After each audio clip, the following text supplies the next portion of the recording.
નમસ્કાર, આપ જોઈ રહ્યા છો સ્પાર્ક ટુડે ન્યૂઝ. અમદાવાદ શહેરના તમામ પોલીસ ઇન્સ્પેક્ટર તથા તમામ ડીસીપી અને એસીપી તથા શહેર પોલીસ કમિશનર GS મલિક દ્વારા પ્રેસ કોન્ફરન્સ યોજવામાં આવી હતી, જેમાં આવનાર 7 મે જે મતદાન થવાનું છે તેને લઈને ચર્ચા કરવામાં આવી હતી અને સાથે જ તેમણે કેટલા ગુનાઓ ડિટેક્ટ કર્યા છે તે વિશે પણ તેમના દ્વારા માહિતી આપવામાં આવી હતી.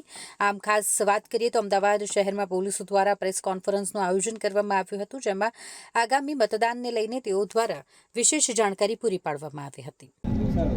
આજે આપણે અહીંયા ઇલેક્શનને લાગતા અને ક્રાઇમને લાગતા પીઆઈ અને એનાથી ઉપરી અધિકારીની અહીંયા એક આપણે ક્રાઇમ કોન્ફરન્સ રાખવામાં આવી રહી છે, જેમાં આપણે સૌથી પહેલાં તો ઇલેક્શન જે 7 મઈના રોજ છે એની બધી ચર્ચા કરવામાં આવી રહી છે. પોલીસની કામગીરીમાં શું ઓર વધારે ઇફેક્ટિવ કરવાનું, જેમાં ઇલેક્શનને લાગતા અટકાયતી પગલાં લેવાનું, એની બધી સમીક્ષા કરવામાં આવી, સૂચનાઓ આપવામાં આવી રહી છે. અને આ સિવાય જે ક્રાઇમ છે, પોલીસના જે મુખ્ય જે કામ હોય છે કે prevention, detection, investigation of crime અને લો એન્ડ ઓર્ડરનેસ એ બધું જોવાનું, બીજી પણ કામગીરી, એ તમામ કામગીરીની પણ સમીક્ષા કરવામાં આવી રહી છે. આ સિવાય સી ટીમ જે નારોલમાં તમે વાંચ્યા છે કે એક વૃદ્ધ જે એકલી રહેતી હતી એમને બધું માનવીય અભિગમ દાખવીને સી ટીમે એના ઓપરેશનો કરાવ્યા, એના બધા એને સાચવ્યા અને પછી એને વૃદ્ધ આશ્રમમાં એને ત્યાં એડમિટ કરાયા. એટલે એને પણ આપણે હમણાં જે પ્રશંસાપત્ર આપ્યા. ગુનાખોરીના આપણે જોઈએ તો હું અહીંયા પોલીસ કમિશનર તરીકે 31 જુલાઈના રોજ 2023 લાસ્ટ યર અમને અહીંયા જોઈન કર્યા. અમને લગભગ 9 મહિના જેટલા ટાઈમ થયા છે. હું કહી શકું કે ગુનાખોરી કાબૂ હેઠળ છે. અમે પ્રિવેન્ટિવ એક્શન પણ ખૂબ જ ઇફેક્ટિવ લઈ રહ્યા છીએ. મારા સમય દરમિયાન અત્યાર સુધી કુલ 597 એટલે 597 લોકોની આપણે પાસા કરી છે. બીજા પણ જે ચેપ્ટર કેસો રાખવાના 110 તડીપારની પણ કાર્યવાહી કરી છે.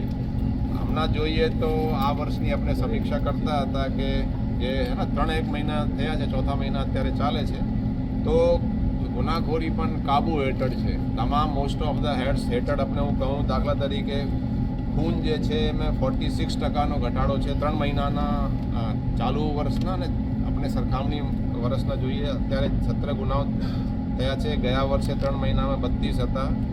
આ સિવાય લૂંટમાં પણ 28% ઘટાડો છે. ઘરફોડ જે છે એ રાતમાં જે ઘરફોડ છે એ ચાલુ વર્ષે 90 થઈ છે, ગયા વર્ષે 105 હતી, એમાં પણ 14.2% ઘટાડો છે. ચોરીઓ જે છે એમાં પણ 26% ઘટાડા છે. ગયા વર્ષે 1418 હતી 3 મહિનામાં, આ વખતે 1044 છે, એમાં પણ ઘટાડો છે. મોટા ભાગે બધા જ ગુનાઓમાં અત્યારે ઘટાડો છે. પોલીસ વ્યવસ્થિત અસરકારક રીતે કામ કરી રહી છે. EFIR પણ આપણે જો કોઈ ગુના દાખલ આપણે અભિગમ હોય છે કે હંમેશા કોઈ ગુનો બને તો પોલીસ નોંધે, માનવી અભિગમ પણ રાખવે અને ગુનેગારોને થોડું પોલીસના ડર પણ રહે, એ રીતેની આપણે પોલીસિંગ ચલાવી રહ્યા છીએ. અને જે આપણે પોલીસમાં 1 to 5 જે મેઇન જે ગુના હોય છે એ આખા 3 મહિનાના જોઈએ તો એમાં 22%નો ઘટાડો છે. એટલે આ વર્ષે જે ગુનાઓ થયા છે એ 2525 થયા છે અને લાસ્ટ યર 3 મહિનામાં 3256 હતા. આ સિવાય જે અમે એક નવા અભિગમ ચાલુ કર્યા હતા કે જે દારૂ પીને ગાડીઓ ચલાવતા હોય એના વિરુદ્ધ પોલીસ કાર્યવાહી કરે, એને આપણે ઇનામ પણ આપીએ. એમાં ખાસો આપણે વધારો થયો છે.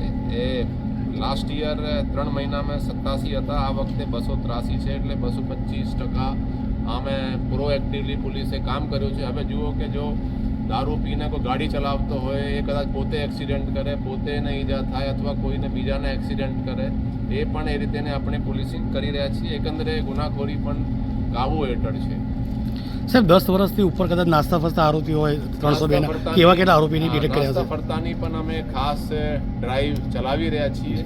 લગભગ 100 જે નાસ્તા ફરતા હતા એ લગભગ પકડ્યા છે. એમાં અમુક તો 20 વર્ષથી વધારે સમયના નાસ્તા ફરતા હતા. એની જુદી જુદી ટીમ અમે ગુજરાત સિવાય મહારાષ્ટ્ર, રાજસ્થાન, દિલ્હી, યુપી વગેરે મોકલી છે અને એને આપણે શોધીને પકડીને અત્યારે મારી ટીમો લાવી રહી છે. વ્યવસ્થિત તૈયારીઓ છે. બધા જે સંવેદનશીલ વિસ્તાર છે એમાં પણ પોલીસ પેટ્રોલિંગ કરી રહી છે. ક્રિટિકલ બૂથની વિઝિટ વગેરે અમારે ડીસીપીઓ વિઝિટ કરી રહ્યા છે.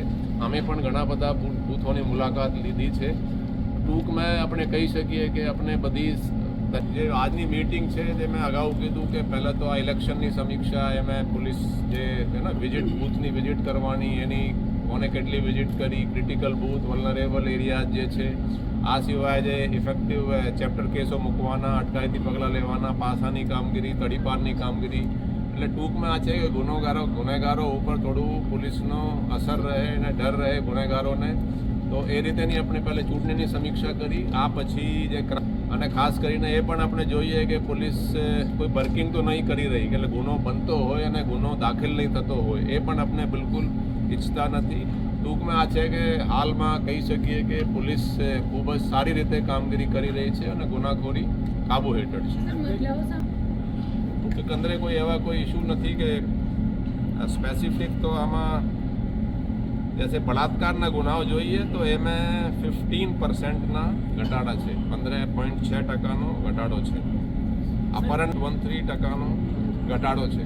એકંદરે હું કહી શકું કે એ ખરેખર ઇફેક્ટિવ પોલીસિંગના કારણથી અમને દરરોજ આને જે ડેલી રિપોર્ટ આવે છે એમાં પણ ચેક કરીએ 0.7% ચેઇન સ્નેચિંગમાં પણ ઘટાડા છે. પોલીસ તમે જોશો તો પોલીસ રોડ ઉપર નીકળીને પેટ્રોલિંગ કરી રહી છે અને જે ગુના શોધવા માટે પણ આપણે એફર્ટ્સ કરીએ, ટીમો બનાવીએ કે ગુનો જે છે એ શોધાય. ટૂંકમાં આ છે કે જે મેઇન કામ છે ભાઈનો જે નામ આવી રહ્યું છે, પોલીસ ન્યાયિક તપાસ કરીને કાયદેસર કાર્યવાહી કરશે.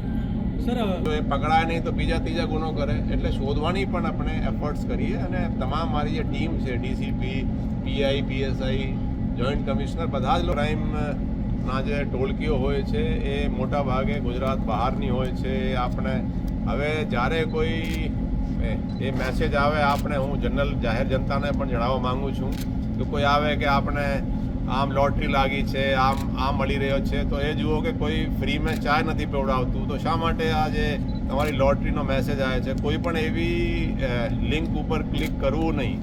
એ બધા તમારા જે સાયબર ક્રાઇમ થઈ રહ્યા છે મોટા ભાગે જે મોબાઈલ યુઝ કરે છે એની અજાણતાના કારણથી થઈ રહ્યા છે.